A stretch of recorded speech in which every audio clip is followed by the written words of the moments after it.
수요일 토크킹 시간입니다. 장윤선 정치전문기자, 미디어워치 변희재 대표, 국민의힘 김재섭 서울도봉갑 당협위원장 나오셨습니다. 안녕하십니까? 네, 안녕하세요. 도봉구에서 온 김재섭입니다. 도나스, 도봉구가 나온 스타 도나스 김재섭 위원장님. 감사합니다. 감사드리고요. 자, 좀 전에 저희 구로다 가스히로 전 지국장하고 인터뷰를 좀 했었는데요. 좀 다른 방송하고 다른 얘기가 한국이 일본에 양보한 거 맞다 그러고 가급적이면 윤석열 정부 때 좀 처리하자 그런 여론이 일본 내에 있다라고 하면서 뭐 7월쯤이 되면 방안을 하면 전향적 입장을 낼 거다. 근데 정권 바뀌면 어떻게 되냐 하니까 바뀌면 안 된다는 식으로 이제 그렇게 얘기는 하긴 했습니다. 어떻게 들으셨습니까? 우리 편 대표님부터요. 예. 저도 좀 인연이 있는 분인데 네. 조금 감각이 좀 묻어지셨구나. 네. 오래 계시긴 계셨는데 구로다 기자 비슷한 일본의 유형의 이제 지식인들은 그냥 이런 식으로 막 가다가 한국 국내에서 이렇게 설명과 설득이 잘 안 되는 상황으로 진행되다가 와르르 무너지는 거 아니냐 전체적으로 굉장히 우려하는 부분들이 있는데 아까 그 구로다 기자 하는 거 보니까 지금 굉장히 긍정적으로 보는 것 같아요. 이게 이런 식으로 뭐 가면은 되겠지. 긍정적으로 좀 보는 것 같습니다. 예. 근데 실제로 구로다 기자보다 좀 아래 세대들은 위험하게 보는 게 있어요. 어떤 부분이죠? 그러니까 내 말은 저렇게 막 달리다가 대통령 혼자 국내 여론이 못 쫓아오는데 저러면 또 어차피 다시 원점으로 회귀하는 수가 있지 않냐. 그래서 오히려 윤 대통령이 속도 조절해야 되지 않냐 이런 생각들 하는 사람도 있거든요. 국내들도 또 좀 다지라고. 약간 구로다 기자하고 좀 약간 좀 다른 얘기 같아요. 그 관반부 장관이 지금 기자들하고 얘기하면서 NHK나 이렇게 다 언론에 나왔는데 구로다 기자 설명에 따르면 관반부 장관은 거의 대변인 역할이다. 아니 대변인 기시다의 내각의 입장이다라고 그렇죠. 얘기를 하더라고요. 네. 우리로 치면 대변인이에요. 네. 그러니까. 대변인이 뭐 함부로 가가지고 얘기하지 말라는 걸 얘기할 리는 없을 것이다. 그렇죠. 왜냐하면 구로다 내각 기시다 죄송합니다. 기시다 내각의 그 설명을 그러니까 기시다 내각이 하고자 하는 비전과 방향과 노선과 철학과 가치와 뭐 이런 것들을 그대로 전달하는 게 사실은 관방부 장관의 역할이거든요. 그러니까 그동안 그렇게 해왔기 때문에 당연히 이번에도 그렇게 했을 것이고 현장에서 우리 대통령실 관계자 우리는 계속 익명입니다. 대통령실 관계자가 그날 저녁 8시 50분으로 저는 기억을 하는데 대통령실 관계자가 기자들한테 도쿄 현장에서 브리핑을 하면서 기자들이 막 질문을 해요. 이를테면은 독도 문제 나왔다는데 어떻게 된 거냐. 후쿠시마 수산물 문제 나왔다는데 어떻게 된 거냐. 초계기 문제 나왔다는데 어떻게 된 거냐. 뭐 등등등등 막 묻습니다. 그런데 지금 현재 그 만찬 진행 중이고 그런데 거기 테이블 위에 올라와 있는 얘기를 정상 간의 내용을 어떻게 일일이 다 시골걸 얘기를 하냐. 이게 못 해준다. 확인 못 해준다. 막 이런 거였어요. 우리는 확인 못 해준다. 그런데 이제 저쪽은 관방장관이 다 일일이 확인을 해주는 거예요. 실명으로. 그러니까 저쪽에는 마치 사실인 것처럼 되고 우리는 그러니까 애매하게 NCND로 나오고 이러니까 기자들이 기사 쓰기가 굉장히 어렵잖아요. 그러니까 어떻게 되냐면 일본 언론을 인용해서 보도를 하는 거예요. 뭐 안 알려주니까요. 그렇죠. 왜냐 확인을 안 해주니까. 그러니까 저는 제가 보기엔 이것도 사실은 기자들한테는 굴욕적이다. 아니 저도 회담 취재 많이 해봤지만 회담 취재 가서 우리 정부가 공식적으로 우리 기자들한테 확인을 안 해주면 우리 기자들은 어디 가서 확인을 받습니까? 그거 진짜 애매한 거거든요. 우리 정부 입장에서 우리 국익의 관점에서 이런 건 이렇게 봐야 된다라고 백브리핑을 해주는 게 상례예요. 그런데 이번에는 그런 게 별로 없었고 어떻게 하면 기사를 쓰지 않는 방향으로 했던 거예요. 근데 전국에 이게 계속 확산되자 일주일째 지금 확산이 되고 있어요. 그러니까 어제는 뭐 왜곡 보도에 대해서 유감을 표명하지 않았습니까? 근데 그것도 그냥 유감을 표명하는 정도지 우리처럼 뭐 법적 조치를 하겠다라든가 뭐 이렇게 세게 안 나옵니다. 그러니까 한국 언론을 대하는 태도와 일본 언론을 대하는 태도가 너무 달라요. 온도차가 너무 심합니다. 같이 한번 질문 드려볼게요. 지금 얘기한 것처럼 유감을 표명했다라고 진화에 나섰지만 지금 대통령실 그 어떤 예전 상황 보면 살짝만 이렇게 해도 한국에는 다 고소 고발해버리잖아요. 일본에도 소송 제기 같은 걸 해야 되는 거 아닌가요? 국내 언론에 소송을 제기하는 거랑 외신에서 소송 제기하는 건 아주 클래스가 다른 내용입니다. 다른 내용입니까? 우리가 다 기억이 있잖아요. 2015년이었나? 그 박근혜 정부가 당시에 2014년이었던 것 같네요. 2014년에 박근혜 정부가 그 일본의 산케이 신문을 우리가 고소를 했잖아요. 당시에 고소를 했었는데 7시간 관련돼서. 그렇죠. 보도 관련해서. 그게 이제 일본 내 혐한 정서를 극대화시키는 역할을 했고 박근혜 정부가 2015년까지 한일 정상회담을 안 하게 하는 결정적인 또 이유도 됐습니다. 그러니까 이게 말고 양국 간의 관계를 심각하게 악화시킬 수 있고 안 그래도 미국이 지금 대한민국 정부의 대언론관에 대해서 어떤 민주주의의 후퇴 이런 식으로 비추고 있는 상황에서 만약에 외신까지 소송 내지는 뭐 극단적 대립이 간다 그러면 이건 약간 걷잡을 수 없는 내용이기 때문에 그렇게까지는 할 수도 없고 해서도 안 되는 거고요. 그리고 지금 그 예를 들면 뭐 독도 영유권 문제라든지 여러 가지 이야기들이 일본에선 터져 나오는데 우리나라에서는 안 나오는 그렇죠. 그 맥락들은 사실은 있습니다. 그게 뭐 일본을 옹호하고 이러고자 하는 이야기가 아니라 지금 그 기시다라는 사람의 지금 정치적 특징들을 봐야 되잖아요.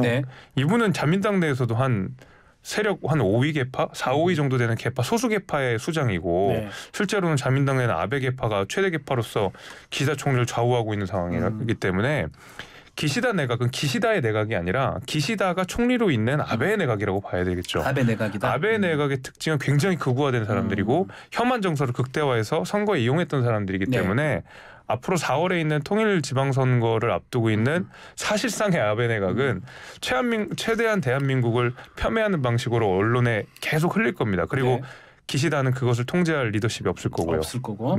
자 그러다가 그러다 보니까 국내 상황이 안 좋다 보니까 어제 윤석열 대통령 정말 모두 발언, 국무회의 발언에서 23분에 걸친 대국민 담화 가까운 얘기가 왔는데 어떻습니까? 그 얘기 들으면서 뭔가 국민들이 좀 설득이 되던가 여론이 좀 진정될 수 있다고 보십니까? 일단 순서가 좀 잘못됐다. 그러니까 먼저 국내 여론부터 다져가면서 일을 갔어야 되는데 요미우리와 인터뷰를 하고 바로 일본에 가서 일본 국민에게 지지를 얻었다 이런 다음에 하다 보니까 순서가 굉장히 중요한데 순서가 엇갈리면서 아니 왜 일본 국민한테 먼저 이해를 구하고 우리한테 나중에 하지 여기서 하나 문제가 있는 게 있고 애초에 그 정상회담을 할 때 윤 대통령이 정상회담을 약간 착각을 하는 부분이 있는 것 같아요. 어떤 거죠? 편하게 술자리처럼 마음껏 대화하는 게 정상회담이라고 약간 착각하고 들어갔고요.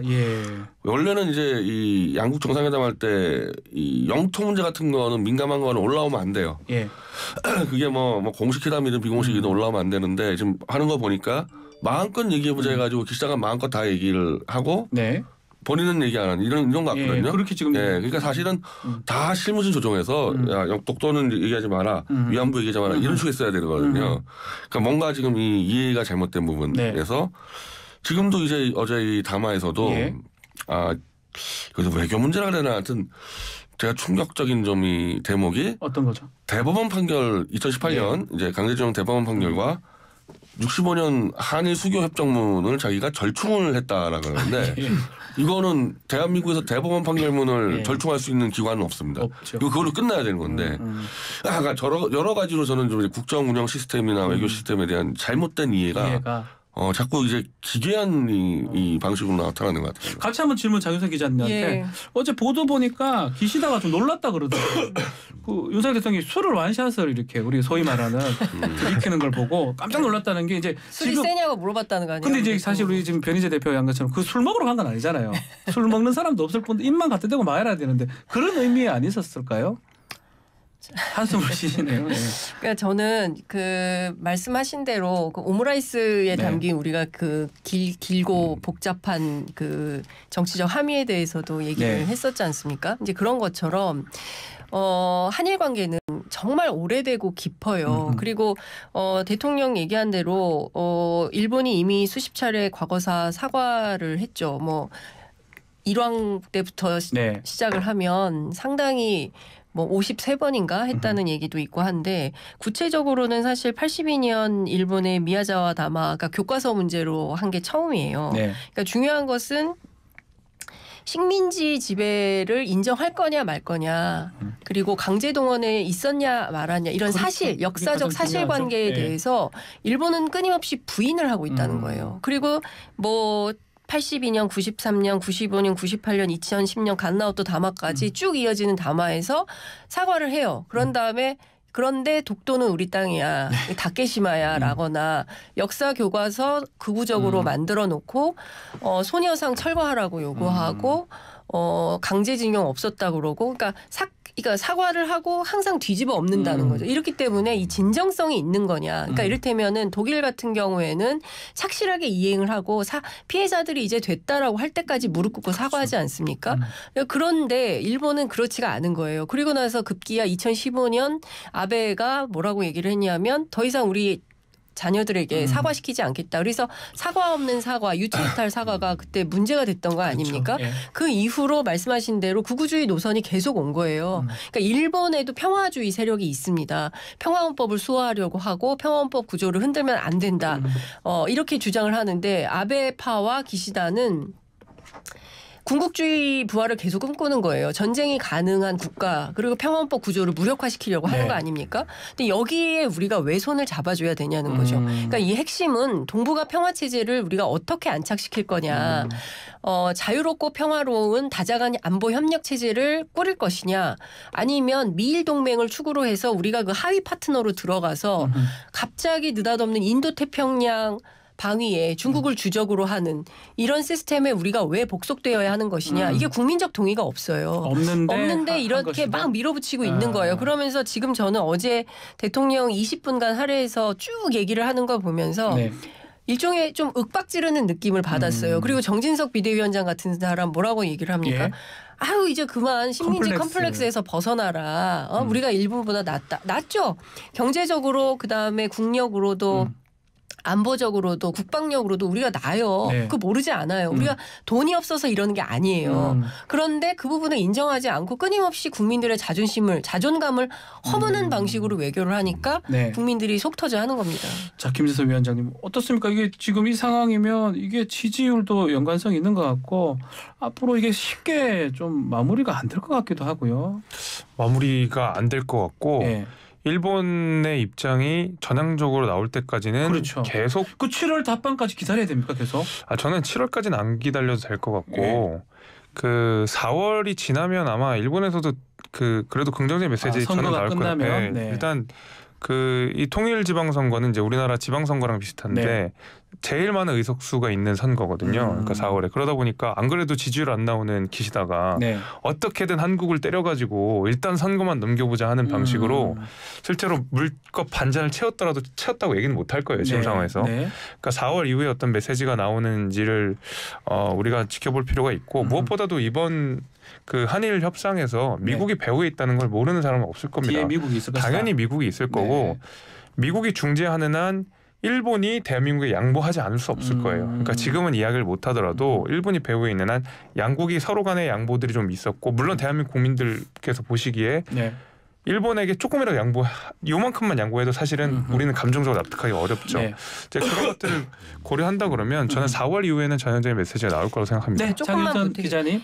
저는 한국의 보수가 오해하고 있다고 생각해요. 그러니까 일본의 아베와 기시다 내각에 대해서 끊임없이 어떤 선의가 있다고 믿는 것 같아요. 그러니까 이데올로기적인 접근을 하기 때문에 끊임없이 상대국의 선의에 기대서 자 이제 물의 반컵은 일본 정부가 채워줄 거야. 기시다가 우리를 도와줄 거야라고 오해하고 있다고 생각해요. 왜냐하면 지금 통일 지방선거에서 기시다가 무슨 얘기를 했냐면 우리가 똘똘 뭉쳐서 승리하자고 합니다. 이 똘똘 뭉쳐서 승리하자고 하는 배경의 핵심은 개헌이에요.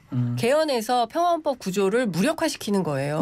그러면 이건 무슨 얘기냐면 앞서 말씀드린 대로 안보문서 바꾼 거와 마찬가지로 어쨌든 전쟁할 수 있는 나라로 나가려고 하는 거거든요. 그러니까 그 기지를 만들려고 하는 건데 이 기조를 바꾸겠습니까? 절대 이 기조를 바꾸지 않죠. 자 그러면 변 대표님. 이렇게 4월 달 선거가 있는데 그 직전에 지금 3월 1일부터 도로록 해가지고 방위를 했습니다. 그 이후에 하는 게 맞는 거 아니냐. 이거 이용당할지 모르겠는데 이런 질문도 할 수 있을 것 같아요. 일본에 가면 안 됐었죠. 이럴 바야. 상황상. 그러니까 이게 제가 아까 윤석열 대통령이 자꾸 술자리를 얘기하는 게 네. 스타일이 술자리 스타일이에요, 전부 다. 네, 내가 1차 이렇게 크게 사니까 2차는 네가 사겠지 그러는데. 그 술자리는 그게 가능하죠. 네, 술자리 되는데 외교는요. 1차 네. 때 이렇게 다 뜯어먹으면 끝난 겁니다. 끝난 거다. 1차 때 같이 했어야 되는데 2차에서 또 해주겠지 이런 거 없거든요. 일단 기시다 다 먹었어요. 다 먹었는데. 끝난 거예요, 그러면. 이거는 그러니까 시기상 안 가는 게 기시다뿐이 아니라 모든 외교가 마찬가지예요. 모든 외교는 그러니까 술자리처럼 이렇게 주고받고 막 그런 식으로 나중에 이게 아니라 그 당시에 해쳐야 되거든요. 그래서 저는 만약에 그런 방식으로 일본에게 뭘 받아내려고 그랬으면요. 이번에 일본 갔으면 안 되는 거죠. 오히려 국내에서 더 많이 얘기하고 있으면서 일본을 끌어들였어야 되는데 차라리. 너무 빨리 갔잖아요. 이거. 아니 그러면 뭐가 그렇게 급해서 또 박진애 외교부 장관의 외교 라인에서 모를 일은 없었을 건데 G7 때문에 좀 급했던 건가요? 어떻게 된 건가요? 아니 G7 때문은 뭐 그런 그러니까 근데요 사실 우리 계속 갔었어요. 문재인 대통령도 옵저버 자격으로 계속 참석을 했었거든요. 이게 무슨 특별한 이벤트가 아니에요. 그다음에 또 미국의 뭐 국빈 자격으로 방문한다. 이것도 엄청난 뭐 외교적 성과인 것처럼 얘기를 하는데 올해 한미 동맹 70주년이에요. 동맹 국가니까 가는 것도 또 틀린 것은 아니에요. 어쩌면 이게 외교적 연례 행사로 굉장히 오래전부터 기획돼 있을 수 있어요. 물론 아닐 수도 있지만. 그러니까 저는 그런 측면에서 보자면 윤석열 정부가 주장하는 어떤 성적표라는 것이 대단히 초라한 거죠. 그러니까 국민들 입장에서 그래서 우리는 이렇게 퍼주고 뭘 받은 거야. 그러니까 외교적으로 엄청나게 퍼준 건데 일본 입장에서는 지소미아만 하더라도 엄청난 이제 대북 정보를 미사일 정보를 받게 되는 거 아닙니까? 그렇죠. 일본에게 불리한 걸 준 거잖아요. 그렇죠. 그런데 우리는 화이트리스트와 관련해서도 해제도 못 받았어요. 그리고 그에 대해서 뭐라고 얘기를 하냐면 한국이 어떻게 하는지 보고 결정하겠다라는 말을 하고 있습니다. 그러니까 우리 입장에서는 대단히 불편하고 불쾌한 얘기를 계속 듣고 있는 거예요. 이렇게 퍼주고 우리가 받는 것은 홀대다. 이러면 이게 외교에서 맞는 거냐. 51대 49 아무리 많이 내줘도 51 아무리 적게 받아도 49 이게 외교라는 거 아닙니까? 이게 외교의 정석인데 우리가 과연 49를 받았냐 이걸 반문을 하고 있는 거죠. 국민들이. 알겠습니다. 자 김재섭 위원장님 하실 말씀. 일단은요. 우리가 화이트리스트가 아직까지 구체적으로 확정되진 않았는데 저는 그 복원을 될 거라고 보는 게 일단 지소미아가 완전히 정상화가 됐잖아요. 근데 지소미아가 군사 정보를 교류하는데 그 화이트리스트의 핵심적인 내용 중에 하나 이제 군사 물품들을 교류하는 게 있거든요. 근데 군사 정보들이 교류가 되는데 군사 물품은 막는다는 게 사실은 논리적으로는 말이 안 돼요. 그래서 지소미아가 어느 정도 정상화됐다라는 것은 화이트리스트도 조만간에 복권 가능성이 대단히 높다라는 것을 시사하기 때문에 이걸 너무 부정적으로 볼 필요는 없다고 생각합니다. 알겠습니다. 자, 이 질문도 한번 드려보겠습니다. 어제 미 국무부에서 한국 인권 보고서가 좀 발간이 됐는데 좀 논란이 될 부분이 있어요. 언론 관련해서 폭력, 괴롭힘이 있다. 특히 MBC 거기서 날리면 바이든을 외국 의회에 대한 욕설 뭐 이런 식으로 표현한 거 보면 그때는 뭐 미국에서 별말 없었는데 알고는 있었나 봐요. 바이든으로 들은 거죠. 거기는 바이든 들은 거죠. 미국 사람들은. 날리면이 아니라. 그거 어떻게 보십니까? MBC 지금 논란을 미국 국무부에서 이렇게 인권 보고서를 작성을 했던 부분. 사실 미국 국무부가 문재인 정권 때도 뭐 예를 들면 제가 구속됐을 때도 그 비슷한 게 발표가 됐었는데 이제 명예훼손으로. 원래 미국은 형사범죄가 없잖아요. 명예훼손 같은 경우가. 진실된 거는 사실 명예훼손 안 됩니다. 그래서 이제 민사로 그냥 다 가버리는 거니까 사실은 이제 문재인 정권 때 꽤 많은 사람들이 구속됐었고 이번에도 윤석열 정권 때도 자꾸 아까 말한 대로 언론에다가 이제 고소하고 강진구 기자 같은 거 영장 2번 받고 이런 것들을 다 체크를 해요. 그 주한 미 대사관이 다 체크해가지고 이걸 갖다 올리면은 미국 입장에서는 분명한 거는 명예훼손 가지고 언론인을 처벌한다 그런 거는 무조건 이건 탄압으로 규정됩니다. 미국 입장에서는 이건 그쪽이 그런 걸 안 하기 때문에 그래서 특히 이제 바이든 같은 경우는 굉장히 특수한 경우가 아마 이제 미국 같은 경우도 다 체크해 보면은 이거 분명히 바이든인데 날리면이라 그러면서 괴롭힌다. 좀 크게 봤을 거예요. 그 사건은 좀. 야, 이거 독특한 정권이구나. 장윤성 기자. 아니 일단 바이든이라는 거죠. 우리는 바이든이라고 생각하고 있나 봐요. 아유 죄송합니다.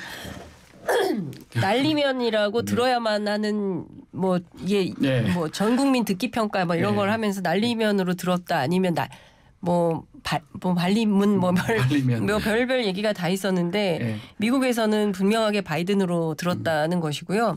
그 이후에 있었던 이를테면은 전용기에 탑승, 기자를 탑승 배제를 하거나 그리고 또 때로 몰려와서 MBC 앞에서 시위를 하거나 이런 등등의 행위들이 표현의 자유를 침해한다는 미국 국무부의 인권 보고서에 나온 거예요. 네. 저는 이런 것 자체가 언론 탄압이라는 것을 어쨌든 미국도 인정을 하고 규정을 한 거 아닙니까? 그러면 이쯤 되면 저는 이 부분에 대해서 진정한 사과가 좀 필요하다고 생각합니다. 그리고 앞으로 이런 방식으로 언론을 대하지 않겠다라는 진정한 결심 같은 게 나와줘야 돼요. 그런데 여전히 모르쇠로 일관합니다. 이게 또 모른 척하고 넘어갈 거예요. 그런데 이런 방식이 계속 되풀이 된다고 한다면 우리 언론 자유 지수 계속 떨어지겠죠. 뭐 여기 할 말 없죠 뭐. 할 말 없죠 여기. 바이든 저는 이제 개인적으로 바이든으로 들었고. 그래 들립니까? 네. 아쉽게도 그 바이든으로 들렸고 그 바이든이든 날리면이든지 간에 어떻게 해석이 됐든지 간에 여당 의원들이 아무리 MBC가 못마땅하더라도 다들 몰려가서 피켓 들고 MBC 뭐 규탄한다 이렇게 하는 모양이 좋아 보이진 않았죠. 제가 봐도 그렇습니다. 그거는. 알겠습니다. 근데 아마 이제 미국 방문을 한다 그러지 않습니까? 그러면 그렇죠. 이런 자연스럽게요. 미국 국무부에서 실무진한테 이 부분에서 시정을 요구를 합니다. 지금 보도 보니까 특히 폭력 괴롭힘 소제목이 삭제가 됐다고 하긴 하네요. 지금 오전 보도 보니까 인권 보고서에 그러니까 당연히 변희재 대표님 말씀대로 문제가 될 여지가 있다고. 네, 실무진끼리 협의를 해가지고 뭐 보완을 하든지 뭐 그런 식으로 정리가 되지 그냥 발표하고 끝나는 건 아니에요. 알겠습니다. 자, 국내 정치 상황도 한번 좀 들여다보겠습니다. 자, 오늘 이재명 대표 기소가 될 거다 이렇게 보도가 되고 있는데요. 428억 원 약정 이거는 빠진 것 같아요. 또 대선 자금 8억 수수 이것도 빠진 것 같고 그거 빼고 지금 기소를 하겠다면 구속영장의 내용 그대로 기소하겠다 뭐 이런 뜻이겠죠? 뭐 그렇죠. 그대로죠. 네, 영장 나온 대로 그대로고 가장 핵심적인 이 부분에서 이 차후에 이 428억을 한 6, 7년 뒤에 받기로 했다. 정진상 실장이 그리고 정 실장이 받는 것은 이재명이 받는 거다 해서 이게 굉장히 중요한 이슈였는데 결국 영장 때도 빠졌고 기소 때도 빠졌다는 얘기는 그리고 돈을 가지고 이제 이재명 대표가 부당하게 받은 건 없다는 거가 돼버렸지 않습니까? 그러면 대장동 사건은 결국에는 관리 부실. 배임이죠. 네, 관리 부실. 왜 특정 민간 업체가 너무 많이 가져가게 한 거 아니냐. 근데 그거는 이제 무조건 논쟁이 붙을 수밖에 없는 이재명 대표는 내가 더 많이 회수했다 그러기 때문에. 그렇지. 2천억 원 이상. 결국 그런 정도 가지고 이 야당 대표를 구속을 시키려고 체포동의안까지 내고 명분이 많이 이제 퇴색했죠. 이렇게 돼버리면. 그러면 저 분위기가 민주당 안에 있어요. 지금. 그러니까 428억 문제가 굉장히 컸던 것 같아요. 근데 어쨌든 이게 이제 결과적으로 빠지게 됐고 입증을 못한 거죠. 검찰이.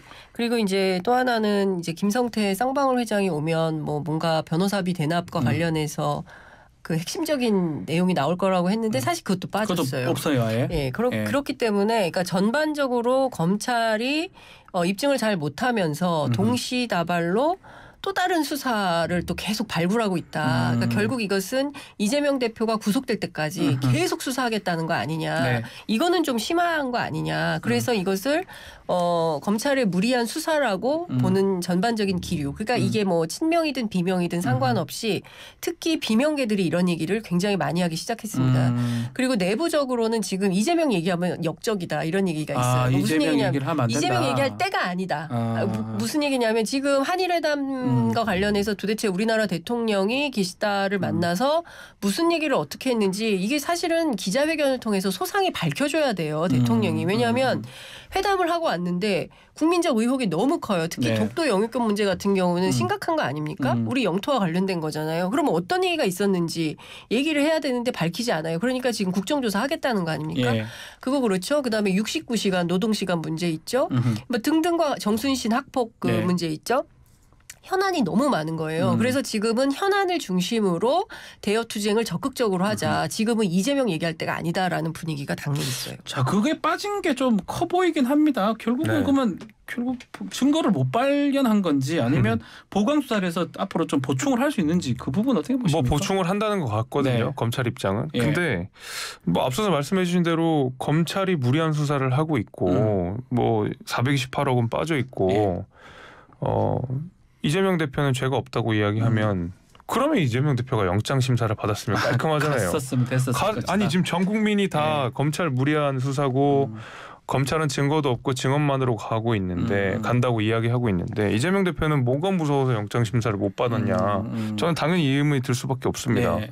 그래서 아니 그렇잖아요. 지금 뭐 428호 빠져 있다. 뭐 이게 핵심적인 증거다. 이재명 대표가 모를 리 없잖아요. 근데 왜 영장 심사를 못 받았나? 저는 그게 늘 의문입니다. 네, 장 기자님 뭐 하시고 싶은 말씀 있습니까? 아니 그 영장 심사와 네. 관련해서는 당내에 이제 그 전략 단위의 얘기를 좀 들어보면 이게 구속을 위한 수순의 하나라는 거예요. 그러니까 거기에 말려들면 안 된다라는 전략적 판단을 하고 움직이는 측면이 있더라고요. 그러니까 그건 어차피 법원이 하는 거니까. 예, 비겁해 보인다라고 이제 그 지금 생각을 하는 거죠. 거예요. 김용하고 정진상 씨 구속될 때도요. 증거 없이 증언만 가지고 다 구속이 됐거든요. 그렇죠. 이재명 대표도 마찬가지 다 증언이기 때문에 저런 수준이면 구속이 될 수 있었던 상황이었죠. 구속도 될 수도 있다. 그러니까 법원 자체가 이제 검찰에게 이제 끌려가고 있던 분위기다. 아마 그렇게 감지를 할 만할 겁니다. 민주당 안에서는 그렇기 때문에 영장을 심사를 받으러 가면 안 된다 이렇게 봤을 것이다. 근데 왜냐면 근데 저는 그건 좀 다 김용 정지상에 다르게 봐야 될 것 같아요. 왜냐면 뇌물은 원래 공여자의 진술만으로도 이렇게 구속이 되고 하잖아요. 근데 지금 그 어느 누구도 이재명 대표가 주장하는 것처럼 이재명 대표에게 직접적으로 뇌물 공여를 한 적은 없잖아요. 예를 들면 428억이라는 저수지를 담아서 뭐 몇 년 뒤에 주고 뭐 이런 방식이기 때문에 이재명 대표가 그걸 모를 리 없고 영장 심사에서 그 얘기를 하면 당연히 기각됐을 거예요. 저는 근데 왜 이걸 못 받았느냐? 저는 이제 비겁하다는 얘기밖에 못 하는 거죠. 여기서. 자, 그러면 오늘 기소는 기소지만 앞으로 뭐 대북 송금이라든지 또 영장이 들어올 가능성 있다고 보십니까? 최소한 그 쌍방울 대북 송금은 이제 4월 말 중에 신다는 게 뭐 거의 확실하죠. 들어올 것이다. 또 하영재 지금 국민의힘 의원 지금 체포 동의안이 올라왔거든요. 이거랑 또 지금 이재명 대표랑 또 연관성이 있을 것 같기도 하고요.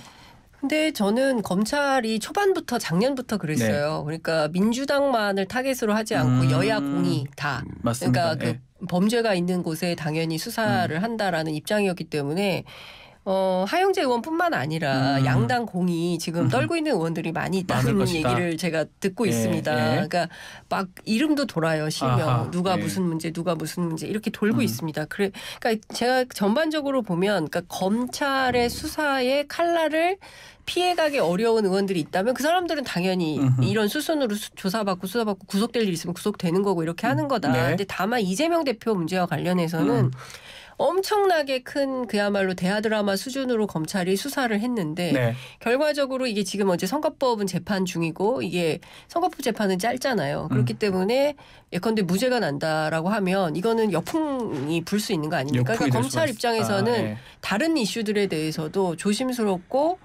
최대한 그렇게 가지 않도록 만들기 위해서 좀 천천히 총선 때까지 끌고 간다. 이런 얘기가 여의도 정치권 안에 돌고 있죠. 알겠습니다. 자, 마지막으로 이인규 전 중수부장 해고록 얘기도 좀 해보겠습니다. 뭐 우리 얘기 들으셨을 거예요. 갑자기 이제 이 해고록이 논란이 되면서 지금 여야 지금 들끓고 있거든요. 갑자기 이렇게 낸 이유가 사실 뭘까요? 그 책에는 이제 공소시효가 이제 끝나기 때문에 2023년 2월에 끝났기 때문에 낸다고 하는데 그거는 그분께서 하시는 이야기인 것 같고요. 정치적 목적이 있다라고 봐야 되겠죠. 목적이 있을 것이다. 뭐 공천 이런 겁니까? 근데 뭐 본인 스스로는 정치를 할 생각이 전혀 없다라고 얘기했는데 저는 정치 안 하겠다고 하고 정치하신 분들 너무 많이 봐서 그것까지는 제가 신뢰하기 좀 어렵습니다. 저는 정치적 목적은 그 사실관계 여부를 떠나서 저는 사실관계 자체는 이인규 전 그 검사의 말을 신뢰하는 부분이 분명히 있는데 여기에 정치적인 목적이 없다. 그냥 뭐 진실을 알리기 위해서 오직 그 하나 이유만으로 냈다라고 보지는 않습니다. 변호사님 어떻게 보셨습니까? 그 조사받는 과정에서 노 대통령이 이제 뭐 사고가 났기 때문에 공소시효는 관계가 없죠. 뭐 중단된 거나 마찬가지니까. 근데 이 검찰 특수부 수사의 이제 가장 큰 오점이거든요, 이게. 이걸 이제 그리고 이제 그 당시 이명박 정권의 이른바 핵심들이 사실 윤석열 정권의 핵심이랑 연결돼 버린단 말이에요. 그래서 이번 기회에 이제 검찰 정권 때 이 5점을 한번 그냥 좀 마무리해보자. 그래서 좀 팀플레이 같은 느낌이 들고. 팀플레이다 이거는? 검찰 전체 조직의 좀 팀플레이다. 이번 기회에 이걸 좀 어떻게 좀 오명을 벗어보자는 게 있는 것 같고. 뭐 내용적으로는요. 제가 알기로는 뭐 그 당시 나왔던 내용과 큰 차이가 없어요. 그러니까 노 대통령은 이건 일관적으로 나는 모른다는 입장이었고 이제 그 권양순 여사하고 뭐 아들이 이제 박연차 돈을 받았다는 건데 그게 뭐 대가성 인정 이런 이제 사실관계에서 대가성하고 노 대통령은 몰랐다 그런 거기 때문에 그거에 대해서 뭐 큰 차이가 없으니까 그냥 이걸로 하여튼 검찰 정권 안에서 한번 여론 좀 만들어 보겠다 뭐 그런 정도. 그런 건데. 근데 좀 한 가지 제가 반박만 하자면 이제 검찰에서도 별로 좋아하는 것 같진 않아요. 검찰도 이걸 싫어하는다. 네, 검찰에서도 뭐야 저 사람 약간 이런 느낌이 좀 있는 것 같아요. 왜 우리까지 다 먹어서 욕을 먹게 해? 라는 분위기가 실제로 있고 뭐 언론 보도에서도 심심치 않게 등장하는 것 같습니다. 검찰 후배들한테도 욕을 먹고 있는 거 아니에요? 이 사람이 이 책을 써가지고. 그러니까 제가 사실은 개인의 명예회복도 있는 것 같아요. 그러니까 자신이 나름 잘 나가는 검사였는데 검찰총장 후보기도 하고 뭐 이랬었는데 정권 교체가 되면서 본인의 처지가 굉장히 곤혹스럽고 난망한 처지가 되니까 미국으로 도망갔던 거 아닙니까? 그렇죠? 그리고 한동안 잠수 탔었어요. 이제 그러다가 다시 정권 교체가 되니까 나타나가지고 책 쓰고 자신이 이렇게 떳떳한 검사였다. 내가 이렇게 수사를 했다. 사실로 확인할 수 없는 그런 내용들 아닙니까? 그렇죠. 본인이 수사했던 걸 가지고 혼자서 얘기를 하는 건데 그야말로 정말 비겁한 사람인 거죠. 저는 어떤 측면에서 인면수심이라고 생각합니다. 사람이 죽었잖아요. 그렇다고 해서 이것을 본인의 존재감 회복을 하기 위한 어떤 활용하는 차원에서 이걸 다시 끌어들이고 거기에다가 전직 대통령까지 끌어들인다? 그 마지막으로 문재인 대통령 얘기도 했어요. 그러니까요. 변호사한테 무능했다. 의견서를 쓰지도 않았고 뭐 한 게 아무것도 없었다. 그러니까 책임 결국 있다. 그러니까요. 그러니까 본인이 살자고 본인이 다시 한번 살아보자고 본인의 그 본인 때문에 희생당한 사람 이런 분들에 대해서 다시 또 한번 명예훼손을 하겠다고 나서는 것 자체가 이거를 박수 받을 만한 일인가 이게 책까지 쓸 일인가 저는 자숙해야 되는 거 아닌가 싶습니다. 후배들이 뭐라고 한다잖아요. 검찰 후배들도. 김재섭 위원장 국민의힘 내에서도 좀 그런 게 분위기가 있을까요? 좀 약간 모르겠습니다. 제가 국민의힘을 지금 뭐 전체를 대변할 수는 없겠지만 제가 봤을 때는 좀 뜬금포긴 했어요. 그러니까 뭐 노 대통령 결국에는 이제 문재인 대통령을 향하는 것 같거든요. 이 문재인 대통령? 전체의 메시지를 문 대통령 비판하는 거 뭐 국민의힘에서도 잘하고 있는데 굳이 이렇게 나오셔서 이 얘기를 꺼내가지고 뭐 국민적 트라우마를 다시 한번 상기시킬 필요는 있었는지 모르겠습니다. 알겠습니다. 자 오늘 토크킹 여기서 마무리를 해야 될 것 같습니다. 장윤선, 변희재, 김재섭 위원장 세 분 감사합니다. 네, 감사합니다. 감사합니다.